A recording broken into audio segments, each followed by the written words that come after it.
شام میں صدر بشار الاسد کی فورسز کی پسپائی، باغیوں کے قافلے دمشق سے صرف 10 کلومیٹر دور موجود ہیں۔ عرب میڈیا کا دعویٰ، شامی فوجی اپنی چوکیاں چھوڑ کر بھاگ رہے ہیں۔ 2000 کے قریب فوجی عراق جا چکے۔ ایک ہفتے کے دوران باغی حلب اور حما سمیت 6 اہم شہروں پر قبضہ جما چکے۔ ادھر شامی وزیر داخلہ نے باغیوں کو دمشق میں داخلے کی تردید کر دی۔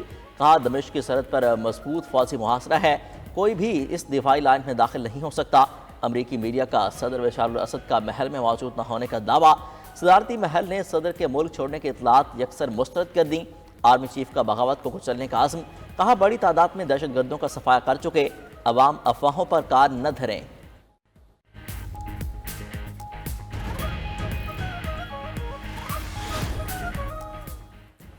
ایران، روس اور ترکیہ کے وزرائے خارجہ کی ملاقات، شام کی صورتحال پر غور۔ فریقین نے اتفاق کیا کہ شام کی سرزمین پر دہشت گردوں کا قبضہ کسی صورت جائز نہیں۔ شامی حکومت اور جائز اپوزیشن گروپس میں مذاکرات ہونے چاہیے۔ ذرائع کے مطابق ایران سمیت دیگر ممالک کا سفارتی عملہ دمشق سے نکل چکا۔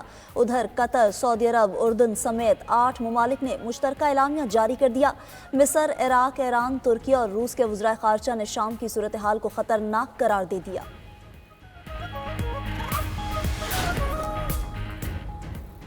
امریکی انتظامیہ نے اگلے چند روز میں شامی حکومت گرنے کی امید ظاہر کر دی۔ حکام کے مطابق شام میں باغیوں کی کارروائیوں پر نظر رکھے ہوئے ہیں۔ بائیڈن انتظامیہ شامی باغیوں کو پہلے ہی دہشت گرد قرار دے چکی۔ دوسری جانب ورلڈ فوڈ پروگرام نے لڑائی سے 15 لاکھ افراد کے بے گھر ہونے کا خدشہ ظاہر کر دیا۔ شام میں پہلے ہی 1 کروڑ 29 لاکھ افراد غذائی عدم تحفظ کا شکار ہیں۔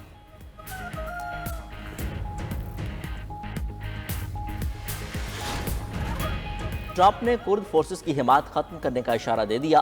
نومنتخب امریکی صدر ڈونلڈ ٹرمپ کہتے ہیں امریکہ کا شام جنگ سے کوئی لینا دینا نہیں، یہ ہماری لڑائی نہیں، اقتدار سنبھالنے کے بعد امریکہ کی شام جنگ میں شمولیت ختم کر دیں گے۔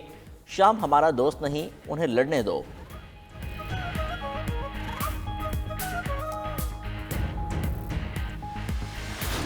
کے خلاف اعلان جنگ نہیں کیا، آپ نے ہمارے خلاف اعلان جنگ کیا ہے، لیکن ریاست سے تصادم نہیں چاہتے۔ ہم کہتے ہیں ہمارے رجسٹریشن کراؤ اور آپ کہتے ہیں نہیں، ہم آپ کے رجسٹریشن نہیں کریں گے۔ ہم کہتے ہیں ہمارے بینک اکاؤنٹس کھولو، آپ ہمارے بینک اکاؤنٹ بند کرتے ہیں۔ اب تک جو دینی مدارس آپ کے ہاتھ میں آئے ہیں، آپ نے وہاں کی دینی علم کا خاتمہ کر دیا ہے۔ دینی مدارس کو حکومت کے اثر و نفوذ سے آزاد رکھنا چاہتے ہیں، یہ ایک بنیادی اصول ہے۔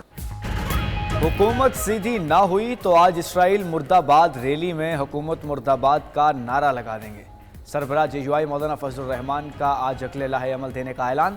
بولے ہم ریاست سے تصادم نہیں چاہتے، ہم نے نہیں، آپ نے ہمارے خلاف اعلان جنگ کیا، ہمارے مدرسوں کو انتہا پسندی کی طرف دھکیلا جا رہا ہے۔ ہم کہتے ہیں مدارس کے بینک اکاؤنٹ کھولو، یہ بند کر دیتے ہیں۔ ہمارا اور آپ کا سامنا اب ہو چکا، اس جنگ میں ہم ڈٹے ہوئے ہیں۔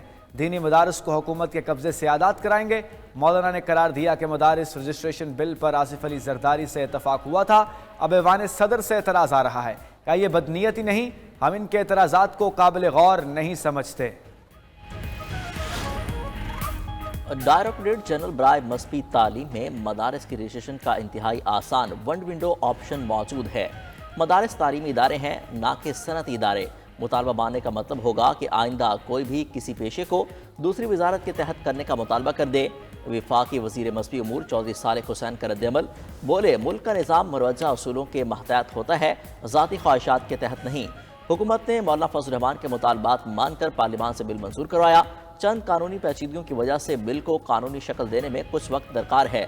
اس کا ہرگز مقصد نہیں کہ رجسٹریشن کا پورا عمل ہی رول بیک کر دیا جائے۔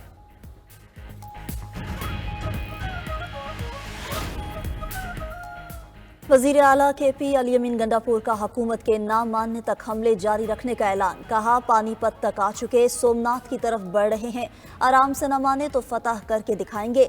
5 حملے کر لیے، 17 بھی کرنے پڑے تو کریں گے۔ ملک کی خاطر مذاکرات کر رہے ہیں، سول نافرمانی کی تحریک کا فیصلہ ابھی نہیں ہوا۔ گنڈاپور نے بشرا بی بی کے اکیلے ڈی چوک پر رہ جانے کے موقف کی بھی تردید کر دی۔ کہا میں شروع سے لے کر آخر تک بشرا بی بی کے ساتھ تھا، اکیلے چھوڑے جانے کی بات کا جواب وہ ہی دے سکتی ہیں۔